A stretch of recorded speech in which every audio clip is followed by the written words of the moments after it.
Jadi sebenarnya nggak ada yang namanya gagal itu. Kamu lomba atau kamu sedang memperjuangkan apapun itu hanya ada dua pilihan. Kamu Betul. menang atau kamu belajar.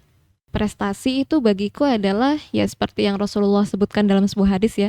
Khairun nasi anfa'uhum linnas wa ahsanuhum khuluqa. Ya Allah, aku butuh engkau gitu. Aku butuh ditemani, aku butuh ditolong. Itu perasaan yang harus banget ditanam gitu.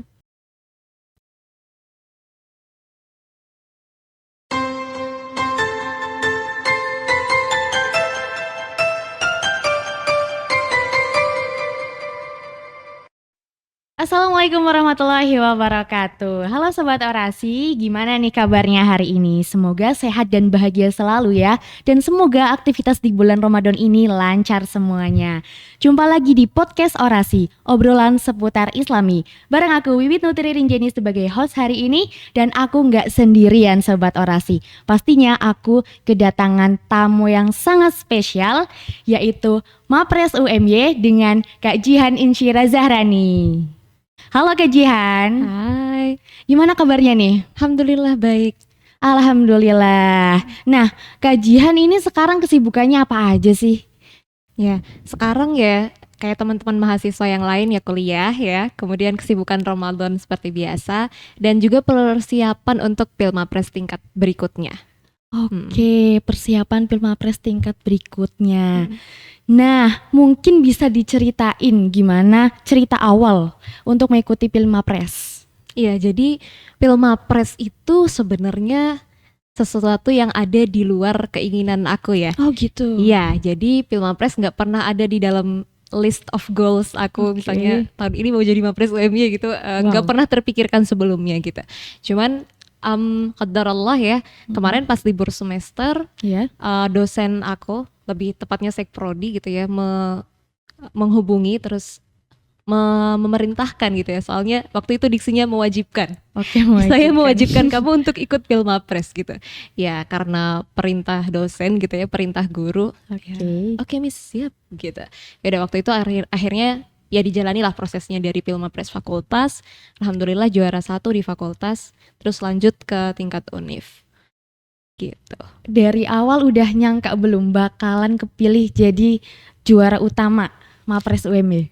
Sama sekali enggak ya, karena ya itu tadi, karena awalnya hanya berbekal dari perintah dosen Perintah gitu ya, sama guru. sekali nggak ada kayak wah aku passionate banget nih di sini, pengen jadi Oke. Mapres lah gitu. Berambisi Nggak ada gitu ya? nggak ada ambisi atau cita-cita menuju ke sana gitu.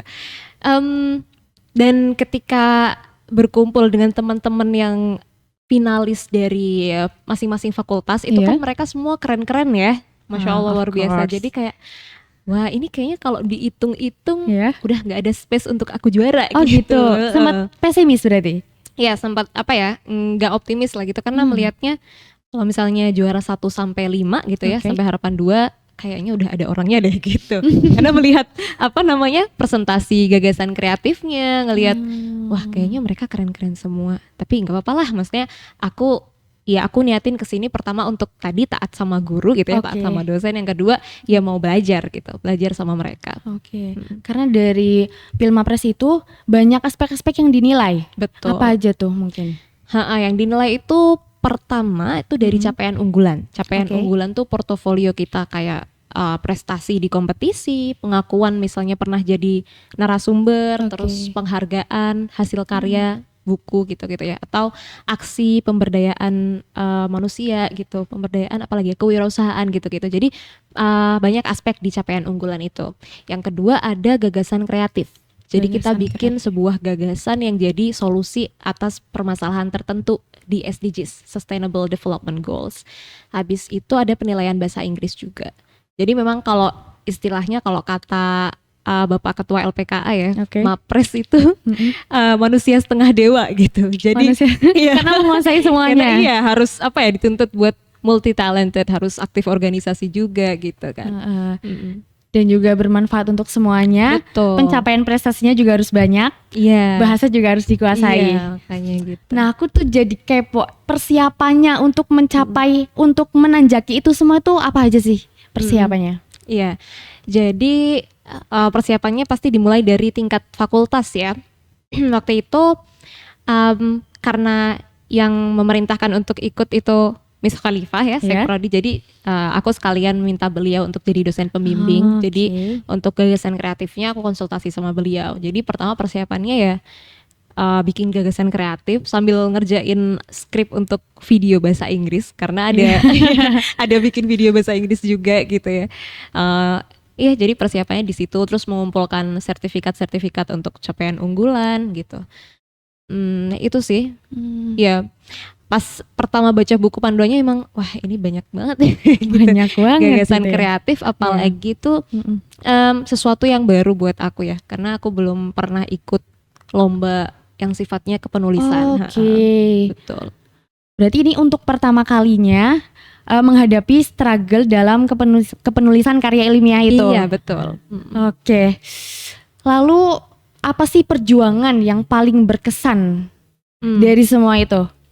Perjuangan yang paling berkesan itu buat aku di bagian nulisnya, nulis gagasan kreatif. Gimana ya. tuh ceritain? Jadi kalau dalam bahasa Inggris, insya Allah bahasa Inggris sudah aman ya. Alhamdulillah. Ya karena kan di kelas internasional juga ya di Oke. di IBCom. Jadi maksudnya sehari-hari kita udah pakai bahasa Inggris. Kalau gagasan kreatif karena ini sesuatu yang baru, penulisan tuh kayak waduh, kayak aku baca tulisan aku sendiri tuh udah insecure gitu kayak ini tulisan bocil gitu. Bukan tulisan bocil juga, maksudnya kayak ini tuh belum apa ya, belum memenuhi kaidah atau kriteria kepenulisan yang semestinya gitu. Jadi aku banyak struggle-nya di situ ya. Aku tanya teman-teman yang udah lebih expert di situ gitu ya, teman kelas, ada teman dari luar kampus juga kayak ini gimana sih gitu.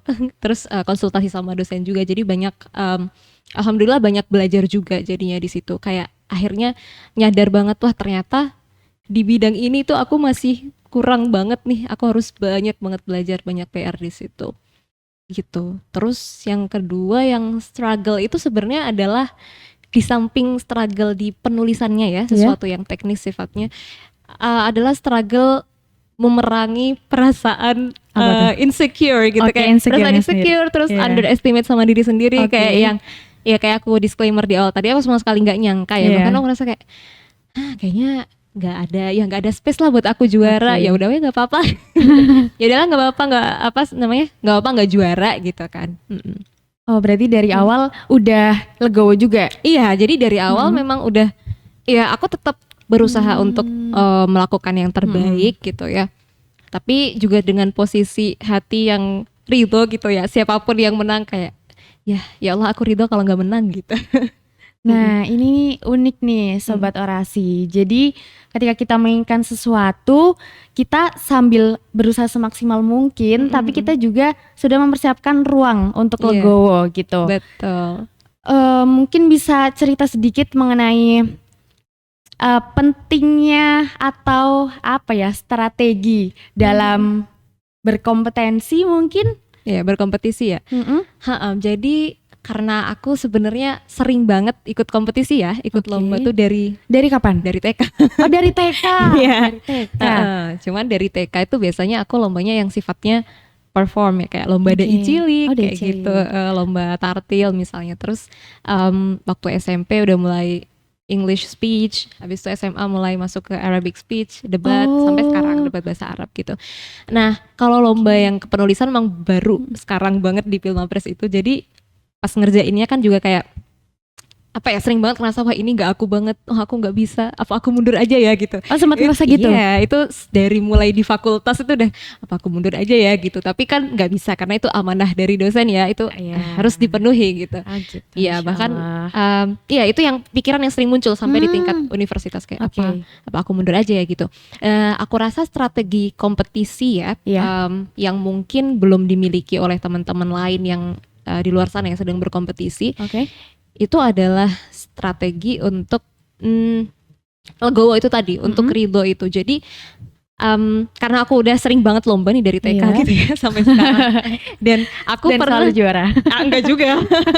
Dulu waktu SMA itu aku bahkan lebih banyak gak juaranya daripada juaranya gitu ya, lebih banyak gak juaranya. Terus aku sempat kayak konsultasi sama seorang ustadz, beliau trainer juga, kayak Ustadz kenapa ya aku tuh sering banget ikut lomba tapi gagal terus waktu itu. Oke. Aku bilangnya gagal. Iya. Kenapa gagal terus ya gitu. Terus kata ustadznya, gimana kalau kata-katanya diganti gitu. Jadi sebenarnya nggak ada yang namanya gagal itu. Kamu lomba atau kamu sedang memperjuangkan apapun itu, hanya ada dua pilihan. Kamu Apa tuh? menang atau kamu belajar. Jadi Wow. menang atau belajar, bukan menang atau gagal, bukan menang atau kalah gitu ya. Tapi menang atau belajar. Dari situ aku shifting mindset lah. Jadi kayak oh ya, belajar. Jadi nggak ada lagi sejak saat itu diksi kalah atau diksi gagal itu Iya. udah nggak ada lagi di kepala aku. Oke. Jadi kalau toh kayak kemarin itu di Pilmapres aku ngerasa struggle banget, ya kata-kata kalah, kata-kata gagal itu aku nggak Nggak ada sampai di kamus. keluar gitu. Heeh. Kayak paling ya Allah aku ridho kalau enggak menang. Jadi aku bukan bilang kalah, tapi aku bilangnya enggak menang gitu. Jadi aku rasa itu bagian dari sesuatu yang harus disadari gitu oleh teman-teman sobat orasi gitu ya, yang mungkin sedang memperjuangkan sesuatu. Kadang kita itu suka hilaf gitu ya, ngomongnya tuh kurang positif gitu kan. Kita Oke. bilang, aduh ini tuh jelek banget deh karya aku gitu kan. Atau kalau enggak, kayaknya aku bakal gagal lagi deh gitu. Nah itu kita perlu kesadaran bahwasannya Allah itu mengabulkan semua doa gitu kan. Dan kata-kata adalah doa. Doa. Jadi ketika kita bilang, wah aku gagal lagi, itu malaikat kan mengaminkan ya Iya. gitu. Jadilah gagal. Gagal Tapi kalau beneran. kita ketika kita bilang kayaknya aku enggak menang gitu ya. Oke. Enggak menang Heeh. itu sebenarnya hakikatnya yang diaminin oleh malaikat adalah menangnya. Oh, yang enggaknya Iya. itu Enggaknya enggak itu sampai. tidak terdeteksi. Tidak terdeteksi. Gitu. Kalau misalkan aku bilang, aku nih kayaknya nggak bisa ya. Nah itu bener nggak tuh? Aku nggak Iya. bisa ngerjain ini. Ya boleh aja. Jadi kayak karena di situ kita jadinya yang diaminkan oleh malaikat, ya Allah mampukan, bisakan Iya. gitu. Coba aja deh Kak Wiwit bayangkan Iya, ya, kalau gimana? kalau misalnya aku bilang nih, Kak Wiwit jangan bayangkan gajah pakai celana pink. Kebayang nggak? Iya kan? Iya. Makanya kata jangan, tidak, kurang itu tidak terdeteksi oleh alam bawah sadar kita. Begitu juga malaikat juga tidak mendeteksi itu gitu. Jadi kalau kita bilang ini aku belum berhasil, yang diaminkan adalah berhasilnya. Jadi aku rasa itu bisa jadi bekal ilmu untuk teman-teman gitu ya. Untuk apapun yang kita perjuangkan itu kadang hal-hal kecil seperti itu yang ternyata jadi hambatan untuk kita berhasil gitu. Oh gitu. Jadi dari perkataan pun Itu itu tuh sangat berpengaruh betul untuk betul. selanjutnya. Perkataan, perasaan yang ridho, legowo, Ridho, kayak oke. ridho atas apapun ketetapan Allah, terus akan terjadi. rasa tergantung sama Allah, yang perasaan kayak ya Allah aku butuh engkau gitu, aku butuh ditemani, aku butuh ditolong, itu perasaan yang harus banget ditanam gitu. Kadang gitu ya, kadang Iya. soalnya saat kita kompetisi misalnya, Oke. aku dulu sering sih, aku ngerasa udah Gimana siap tuh? banget nih, Iya. wah, kayaknya aku juara sih gitu. Itu malah nggak juara. Oh gitu, dibalikin Iya, kah? jadi kayak sombong kamu gitu kan kata Allah gitu. Tapi ketika aku justru meletakkan hati di posisi ya Allah aku nggak mampu gitu. Kalau engkau nggak menolong aku, udah nggak tahu lah ini gimana. Bergantung. Iya, jadi rasa bergantungnya tuh sangat besar. Kemarin juga waktu presentasi gagasan kreatif di Iya. Pilmapres, karena sebelumnya juga ya sempat ada beberapa pihak yang underestimate sama gagasan aku gitu ya. Oke. Ini tuh gagasan kamu nggak ada urgensinya deh gitu kan. Jadinya aku ngerasa wah emang seenggak bagus itu ya. Tapi disitulah jadinya aku ngerasa bergantung Gimana banget sama Allah. Ya Allah tolongin aku, temenin aku saat presentasi. Aku butuh pertolonganmu, aku butuh ditemenin kayak gitu. Oke, dan disitulah pertolongan Allah datang. Iya, betul. Karena hambanya merasa lemah gitu ya di hadapannya. Betul. Oke, itu ilmu baru yang daging banget sobat orasi. Jadi ketika kita memperjuangkan sesuatu, jangan cuma jalur darat ya, tapi jalur langit tuh juga langit. harus beriringan gitu kan. Nah, bagi Kak Jihan nih, kita kan dari tadi berbicara tentang MAPRES, mahasiswa berprestasi. Betul. Lalu prestasi sendiri bagi Kak Jihan itu yang gimana sih? Iya, prestasi itu bagiku adalah ya seperti yang Rasulullah sebutkan dalam sebuah hadis ya, khairun nasi anfa'uhum linnas wa ahsanuhum khuluqa. Sebaik-baik manusia gitu ya, bisa dibilang manusia yang paling berprestasi gitu kan adalah manusia yang paling bermanfaat bagi orang lain dan paling baik akhlaknya. Itu sih sebenarnya standar prestasi. Masya Allah, Masya Allah. Apalagi sekarang di bulan Ramadan ini ya. Nah, sebagai mapres nih, keseharian di bulan Ramadan itu apa aja Kak Jian? Spill nih. Jadi karena Ramadan itu bulan yang spesial ya, tidak seperti hari-hari biasanya gitu. Jadi memang kegiatan hari-harinya juga harus spesial. Misalnya kalau sobat orasi udah biasa tahajud nih, kalau bisa di bulan Ramadan gitu ya ditargetkan untuk misalnya jumlah rakaatnya nambah gitu kan, atau durasi sholatnya misalnya cuma 15 menit jadi setengah jam gitu kan. Atau misalnya biasanya tahajudnya cuma 2 rakaat jadi 4 rakaat atau 8 rakaat gitu kan. Ya kayak tarawih tuh. Kalau dailynya ya mulai dari pagi sahur kan, sahur tahajud gitu. Terus ya puasa, dan yang kalau aku pribadi targetkan lebih itu di tilawahnya. Gitu. Karena bulan Ramadan ini adalah bulan Al-Quran. Kita betul. mendekatkan kepada Quran gitu ya. Betul. Untuk targetnya sendiri nih kalau tilawah, boleh di-spill nggak? Kalau targetnya sebenarnya aku nggak banyak ya. Kalau teman-teman lain kan mungkin ada yang Masya Allah targetnya bisa sampai hatamnya satu bulan Ramadan tuh 7 kali 6 atau kali gitu. Mungkin ada yang menargetkan 30 kali. Oh iya, sehari hatam sekali. Iya, tapi kalau bisa jangan sih sehari hatam sekali tuh. Aku nggak kebayang kecepatannya kayak gimana. Jadi kalau aku pribadi targetnya 3 kali. 3 kali untuk hatamnya. Nah di luar itu aku lebih mentargetkan untuk kayak mendalami ayat-ayatnya, lebih tadabbur, terus juga murojaah gitu. Jadi kalau untuk target tilawahnya sendiri 3 kali hatam aja. 3 kali hatam aja, Masya Allah, Masya Allah. Lalu untuk target sendiri? Target di bulan Ramadan. Jadi bulan Ramadan tuh memang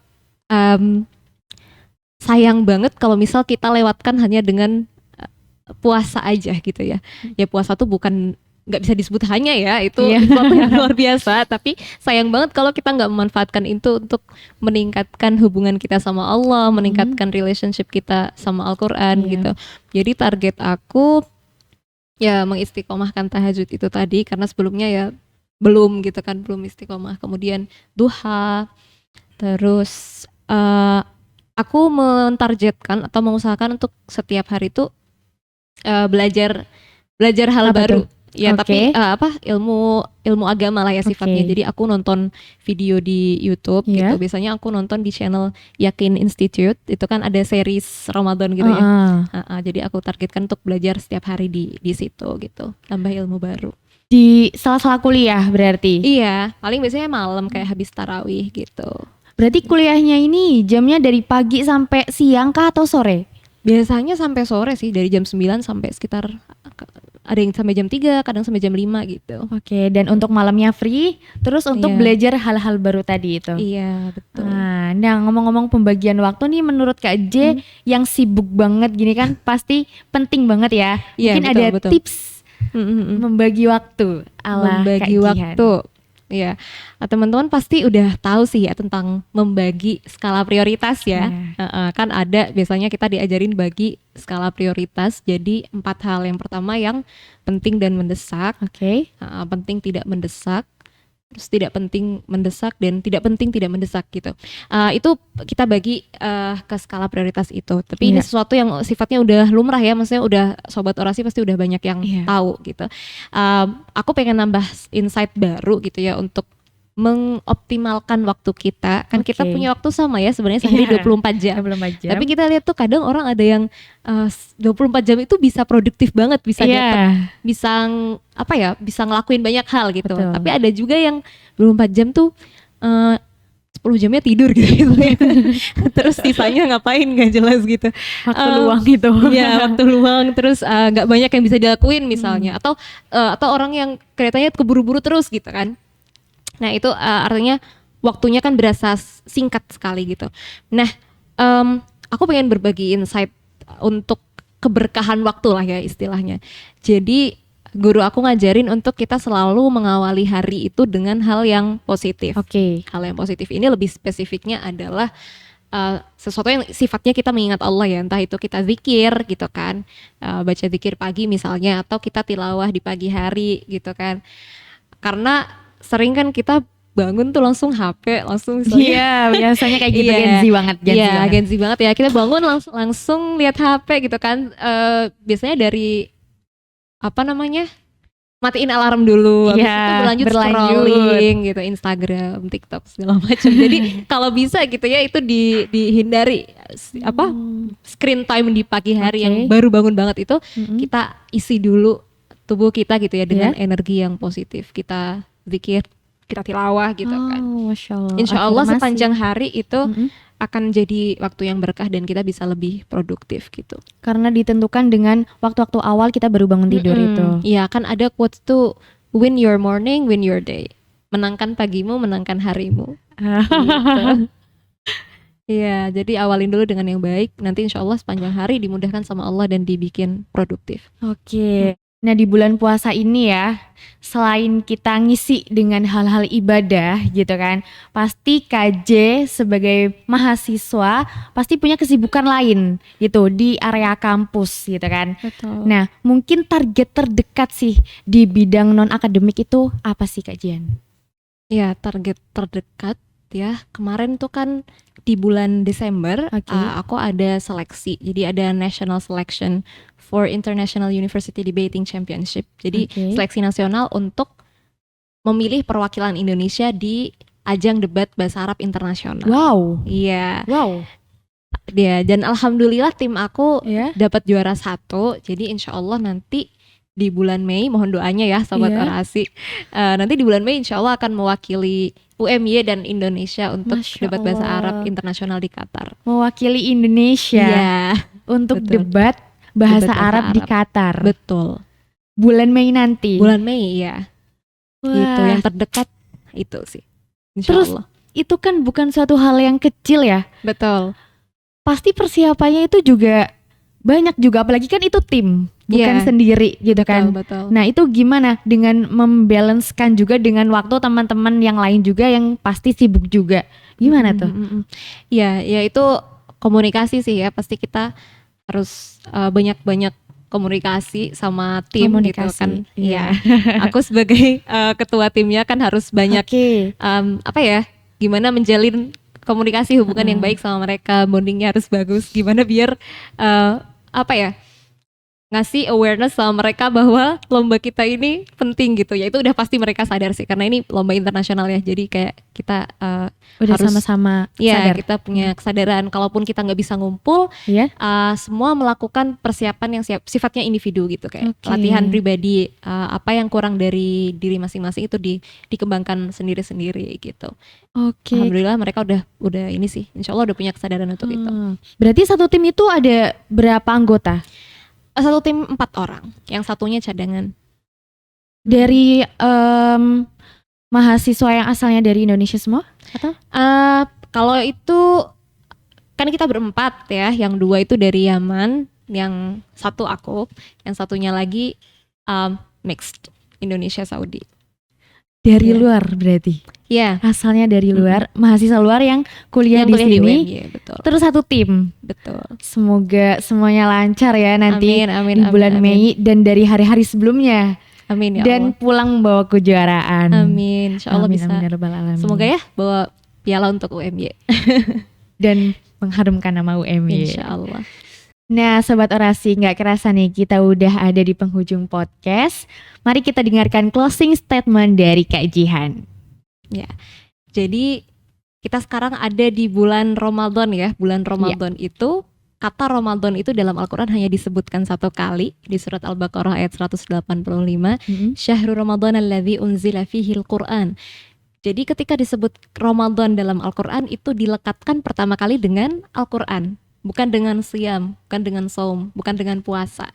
Maka sudah pasti yang harus kita tingkatkan pertama dalam Ramadan adalah bagaimana interaksi kita, bagaimana relationship kita dengan Al-Quran, dengan kalam Allah gitu ya. Jadi Bismillah, kita tingkatkan kuantitas dan kualitas interaksi kita sama Al-Quran. Juga ditargetkan secara spesifik gitu, ibadah-ibadah apa aja yang mau kita tingkatkan dalam Ramadan, dan dosa apa aja yang mau kita tinggalkan selama Ramadan. Ya, karena Rasulullah bersabda kan, innamal a'malu binniyat. Jadi segala sesuatu amal itu tergantung dari niat. Dan ketika kita sudah meniatkan dan ternyata tidak terrealisasi, itu sudah tercatat pahalanya sama Allah. Jadi Masya Allah. Aku mengajak sobat orasi semuanya untuk, kalau yang belum punya target Ramadan ya, ayo ditargetin, mau hatam berapa kali, mau target ibadahnya apa aja, mau ninggalin maksiat yang mana aja gitu. Atau paling enggak ada satu spesifik maksiat yang biasa kita lakukan, kita targetkan untuk ditinggalkan minimal selama Ramadan. Insya Allah nanti bisa berlanjut setelahnya. Oke, nah gitu Sobat Orasi. Jadi kita harus terus membina hubungan vertikal gitu ya dengan Allah Subhanahu Wa Taala, merutinkan interaksi dengan Al-Quran. Lalu kita jangan lupa untuk selalu mengevaluasi diri kita sendiri. Nah, Masya Allah ya, obrolan kita pada episode yang kali ini sangat daging sekali ya. Kita mengulik dari ilmu dunia, ilmu akhirat, pokoknya ilmu hidup bersama Kak Jihan. Nah, terima kasih Sobat Orasi telah menemani obrolan kita pada episode kali ini. Saya Bibit Nutri Rinjani dan Kak Jihan Insyira Zahrani pamit undur diri. Terima kasih, sampai jumpa di episode selanjutnya. Wassalamualaikum warahmatullahi wabarakatuh.